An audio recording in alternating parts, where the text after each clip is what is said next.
I get happier about the harder it is because I know that no one else will follow. And I think if you can shift from this is hard to no one else will be able to do this, then it flips from being this thing that you're like, oh, poor me, to oh, poor everyone else who's gonna have to fucking try. And I think that is so much more motivating as a frame for the exact same circumstance. You always have to be the person who roots for you before everyone else does. And it's usually a single clap in the auditorium for a very long period of time. It is a slow clap that's just you rooting for you. And this dude goes, you were blessed with a strong mind. Like, the hell are you talking about? I was blessed with a strong mind. That's something that you have to develop. You develop that over years, decades of suffering.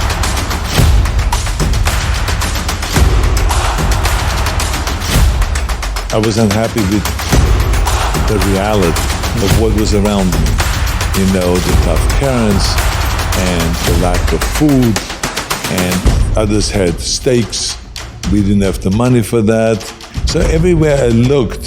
So I think to me, the only way really was, in order to be happy, is to create my own world and to visualize. It's just always daydreaming of wonderful things. So I developed that art, and it put a smile on my face. Yeah. So then clearly when I then saw Mr. Austria or Mr. Universe, and I saw this guys and saw photographs of it, and I read about it in the magazines, I created my vision. And so if someone says, you're not like everyone else, then you can just reframe that as like, I am exceptional. I think most people have the potential to be exceptional, and because most people are peculiar in their own way. They just stifle that because they want to be accepted by most people, but in so doing, never accomplish what they want to do because they conform.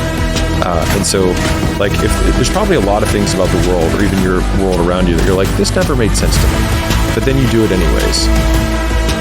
For me, I was more miserable trying to make everyone else happy than I am now with everyone else unhappy with me. Think about this. But how I grew a will was constantly doing these things.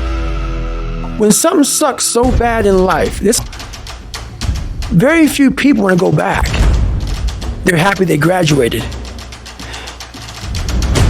I realized I'm the same way. I don't want to go back. I have to go back. I must go back. Because that is exactly where all the knowledge of my life exists, was back there. And I wake up, I still suck, it's just life.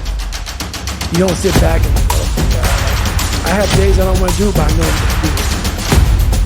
I know from years of just doing it.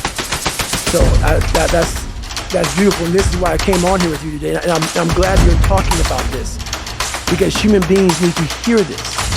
They need to stop hearing these hacks on this and that. There's no fucking hack, bro. There's no fucking hack. Yes, you may this and that and saunas and all this shit yeah, it's great. There is no fucking life hack. To grow that thing, how do you grow it? Do it. That's the hack. Like, this is the hardest part. And so if you can just make it through this, everything else is downhill. It's not that the things that the dragons are going to slay aren't going to get bigger. They are. But you become so much more equipped to slay them back. And you have so many more allies. You have people in the stands cheering for it. You have the audience. You have all of these other things that are behind you. But at the beginning, it's just you with a stick against a bear.